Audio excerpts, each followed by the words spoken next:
Hello everybody, I'm back here again at the UK Games Expo 2025. This time I'm joined by Chris over at the Dystopian Wars display games and Armoured Clash as well. So great to be here. Yeah, absolutely. It's we're right in the thick of it. As you can see, it's mentally busy today. All the demo tables are chock-a-block.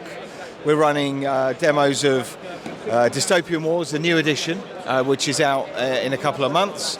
So this is the first opportunity for people to try out the new rules and see what's great and what we've changed and updated. So they've been super busy all day yesterday, and this morning is proving to be just as busy already. I quite like the fact that you've gone with two different Dystopian Wars tables. You've obviously got the classic fleet battles in and around the icebergs, but then taking all the aerial elements and adding clouds and the like in and around them. Even though it's exactly the same game, it just looks like a whole other setup for it, which is great. Yeah, and it just shows how versatile the game is and how many different types of encounters you can have while you're playing it. So, and the clouds look great, and they're a real draw. Well, I mean, it's so much more fun than having to deal with just empty skies, little wispy cotton wool builds. Now we've got air, we've got sea.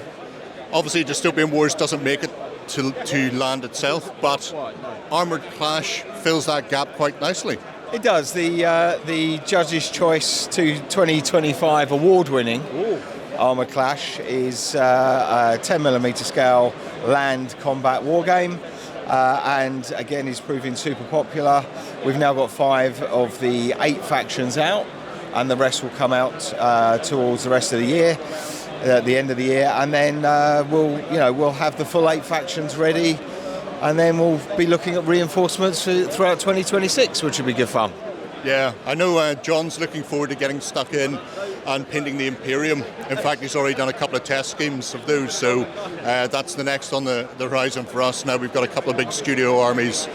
All we need is to start butting heads on the tabletop, really. Exactly. Yeah. So again, we're running demos of that. We've got full range of Armoured Clash and Dystopian Wars with us this weekend. So come and pick up whatever you want. Yeah. Well, we're going to leave you there because I'm sure you're busy enough and people will need to have rules queried and answered. So enjoy the rest of your weekend. We're going to push across here and start pestering some of the Wayland staff instead. So I see here a Sam. Go for it. Hello, how are you, Sam? Not too bad, how are you? I'm very hot already, and I expect it's going to get hotter again. So what have we got here today then for Wayland? Here we have the Gundam Build and Take. It's a free come sit down, build your first Gundam. They're all entry grade kits, which means you have no clippers, no glue, nothing like that. They all pop out with your thumbs, and they're easy to build. Anyone from like the ages of 6 or 7 can do it, so it's kid friendly, and you get to take it home and you get a cool model at the end of it. Well, that is spectacular. How many kits have you brought with you for this? Because I imagine we've already got a full table here. The show's not long open, and this is going to be going on the whole weekend? Yeah, this is going all weekend. So yesterday we did over 200 kits, and we bought a lot, and you get 6 per box. So we have hopefully enough for the entire weekend, but it's been really popular, and it's just a lot of people having a lot of fun. Yeah. I see behind us the wall of Bandai then. So obviously these are an entry grade kit, but they do a whole host of kits beyond that. What sort of a range have you got? So we bought high grade kits, which are like your standard sort of GW style kits, clippers, they're a bit more advanced. And then we've also bought master grade kits, which is that one next step, which gives you like posable fingers, that kind of like dynamic posing. And then we've also got real grade kits, which are a mixture of high grade kits and master grade kits in terms of master grade detail, but shrunk down to the 1/44 scale for high grade kits. And then on top of that, we have bought a couple of the big boy kits, the perfect grades. Right. And these guys, I can't get this one out, but these are the ones that John absolutely would kill for. So these are like your creme de creme. These are your top of the line kits. So these have mixtures between like springs, metal parts, they're more complex. They have like water transfer stickers. They start to really up the detail on these models, and they're at a bigger scale. Yeah. So the standard size kits are like 1/44 scale, and these go up to like 100 and stuff like that. So the scale varies. I mean, it is a spectacularly comprehensive range that you've got here. Obviously, this isn't the full range that you have there? No, we have a hell of a lot. So we've got stuff ranging from the Figure Rise series, which is more of your like traditional sort of anime, stuff like that, like One Piece. We then also have the ranges that are like the Dinosaur Islands. So that's more like your dinosaur kits, and they're like the skeletons and stuff on the inside. So we have a wide range, and being like the largest retailer of Gundam, we have a lot. So how do you select then what you're going to bring to something like this? Because Wayland Store, massive, possibly one of, if not the biggest wargaming and hobby retailers in the world. You've got a limited amount of space here, but you've still managed to get a lot in. Is there much? I assume there's a ton of planning goes into exactly what you're bringing and where it's going to go. Yeah, it's a lot of market research. It's a lot of looking at what sort of stands already here. What can we bring that's different, and what can we bring that we've got that's a bit more unique, and what stock we have that other retailers may not be able to provide as much of. Yeah. So there's a lot of research and planning that goes into this, and it's all thanks to our marketing team doing a lot of research and planning on what we want to bring. Yeah. I mean, down here we've got a whole host of war games on one side. So we're looking at things like Blood and Plunder, Bolt Action, Hail Caesar, all of the sort of historic or military history type of things. And then right beside it, you've also then got a massive stock of some of the biggest fantasy you can get with Parabellum's range. Yeah, so I think from us, like the idea was that obviously we've got a lot of, as you said, a lot of Warlord, a lot of historical style miniature games. And when it comes to like the Conquest and Parabellum, in terms of like crossover, I think there's quite a lot of crossover with historical war games over to Conquest and more of your sort of traditional kind of fantasy style games. The rank and flank. Like the rank and flank kind of stuff. That gameplay style suits probably quite nicely with how historical gamers like to play. And then we've also got, as you said, we've got obviously Star Wars at that end as well, and Atomic Mass games. Yeah. And that's just your general like Star Wars, Marvel. Everyone loves Star Wars and everyone loves Marvel. So.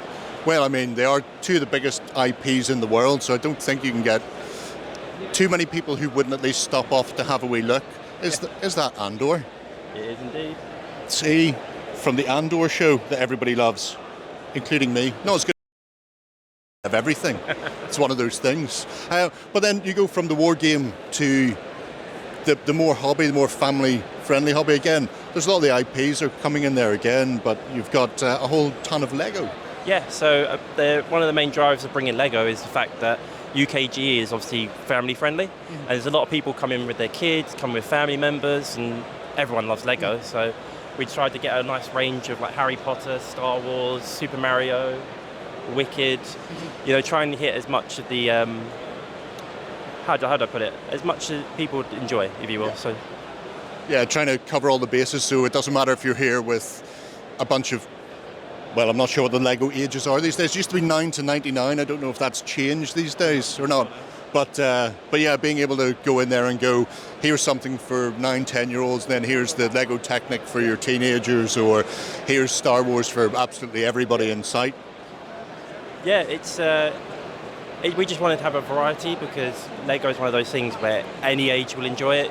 So like people who are like mum, dads will enjoy it, like grandparents, stuff like that can enjoy it. So anyone in the family can sit down and just help build and get involved. Obviously, the big hitter then, Games Workshop. There's a few aisles of that. So we've got the Old World, Age of Sigmar, 40k there, and then a few more bits and pieces around the other side here with the likes of Warcry. I assume this is a big seller for you. Yeah, GW, as I think everyone can imagine, is a big seller. There's always something from Games Workshop people want, whether it's Necromunda or Underworld to 40k Age of Sigmar.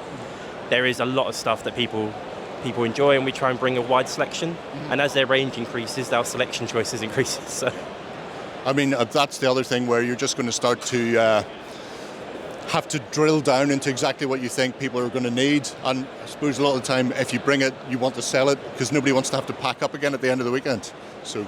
Yeah, that's true. So what we've tried to do is try and look at bestsellers, not just from ourselves, but also from GW's website. Yeah. Try and like cross-reference and see what things people are looking for. And there's been, obviously, the marketing team have done a bit more research in what units, what sort of boxes are more popular, what characters people like, and then try and do a mix. So we try and bring like the popular units and flavourful stuff, things that we think people would always like orcs, goblins, that kind of thing. So hopefully we've done a good choice.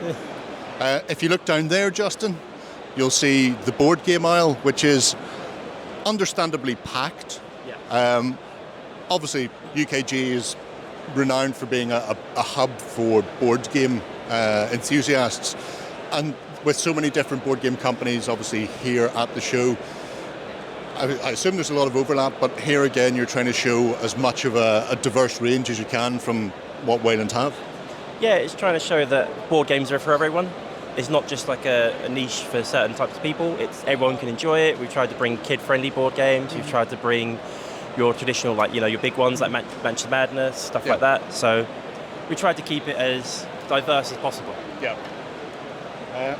Finishing off towards the end of this stand, some more war games, some of the more recent ones as well, the likes of Warcradle Adventures from Corvus Belli and Infinity, obviously brand spanking new on the market.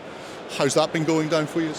It's been going quite well. There's been a lot of people that have come up to the till and said that they've been enjoying Warcradle quite a bit, and they've been enjoying the gameplay style for it, and they really like the miniatures, so that's always a plus. So, and obviously Infinity as well. Infinity is a classic. There's always a load of cool stuff for Infinity, and we've always had a good relationship with Corvus Belli. So, I mean, one of the nice things is seeing these sort of games. Obviously, a lot of people will know Games Workshop. They'll know 40k, fantasy, whatever it happens to be, but some people may not be aware of things like Weird, which is about to get a new edition, so this is a nice time for people to see something new, something different, and then go, oh, I might try that out, I might bring it home just to build and paint it, and then get involved in the game that way. Yeah, so our thought process with Weird was if we bring a lot of the core sets, so a lot of the core crew sets, and kind of bring one from each faction. Because, as you said, the miniatures sell themselves. They've got fantastic looking miniatures, and it's got a very unique gameplay style. So you play the entire game with a deck of cards. You can cheat, which is very rare in a war game. You never want that, but you're actually allowed to cheat in this game, and it's got a lot of unique flavors and unique art styles to it. So it sort of draws people in. Yeah. And one of the things is, obviously, if people are here at the expo, they can come and see what you've got. Plenty of room for people to get around and grab bits and bobs, but they can always then just go on to the online store and grab things there as well.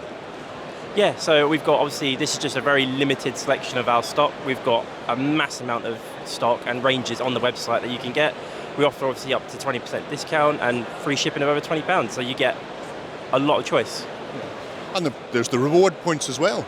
Yes, and you get loyalty points, which is always good. Everyone loves a good loyalty point scheme. And I know I do. It helps pay for so many things in the long run. In fact, the more I buy, the more I save. That's how I look at it, and nobody can tell me different. There's also Kraken here with their delightful mats, and I see Tobias lurking in the background, so I think we'll have a little chat with him if he's free. Thank you very much, Sam. Thank you. Cheers. Hello, Tobias. How are you? I'm good. I hope I'm not interrupting. I'm just searching for some customers, some products. Yeah, hi. But I see you're here once again, getting a whole rake of mats out for people's card games and board games, that sort of thing. Is that the main focus you've aimed for this year? Yeah, that's the main focus for this year. We bring also the gaming mouse pads and some canvases over. Yeah, and next year I think we come with a full range booth here. Yeah. The canvases we looked at last year, they were absolutely superb. If you've not seen them lurking up there, Justin, you really should go and have a look.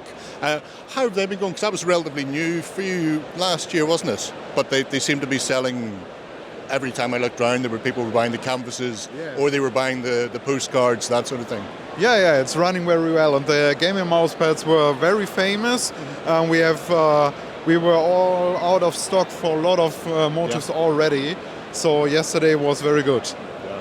I mean, that's what you want in life, is to arrive and then not to have to worry too much about bringing stuff home with you because it has sold, which is always a good sign. I see you've got what they call the laminated book of dreams. Is that a selection of the things that people may see here or perhaps get off the website at home? Yeah, correct. So it helps a little bit to find what you like, and you don't have to dig through all the piles. So it's more convenient for the customers. How do you select what you're bringing to Expo? Because obviously you can't bring everything. Do you just try and cover as much as you possibly can, or? This year it was selected by Wayland Games. Okay. And next year I will make a plan and bring my booth set up here so that we can promote it much better. Yeah. We have a walls, an all wall system where we can hang all the canvases and like storage boxes that are our tables at the same time, so we can display a lot of stuff. I mean, we've always liked seeing what you bring. I particularly like the mats these days for the card games and the board games. Just something to dress your table with, because they are artwork in themselves, and it's a bit better than having to throw down a tea cloth on the table. It just gives a nice little feel and effect for whatever game you happen to be playing, and the art designs on them are absolutely superb. Do you still get a chance to do much of the art yourself? These days, once a year maybe, but I have a lot of talented artists, so I'm working with and I work for me, so it's good to be the art director too. Well, that's very true. I mean, things like the majestic Cthulhu coming up out of the waters there. Somebody's going to have a bad day at Ryla, but this happens to everyone. I can see an awful lot of people queuing up for your attention, so we'll let you go with that, Tobias. Thanks very much. If people want to check out more, they can get it through Wayland or through Kraken as well. Yeah, correct. Wayland Games or Kraken. We ship also to the UK, but you can basically get everything in the UK at Wayland Games. So there you go, folks. If you are here at the expo, they are the very first booth as you come in through the door. You can get your Wayland Games stuff, the Armoured Clash, a whole host of other bits and pieces and paraphernalia and hobby gear, and of course the lovely Kraken mats as well. And if you're at home, you can always check them out online, rack up some loyalty points. Right, we're going to push on and see what else we have here at the expo.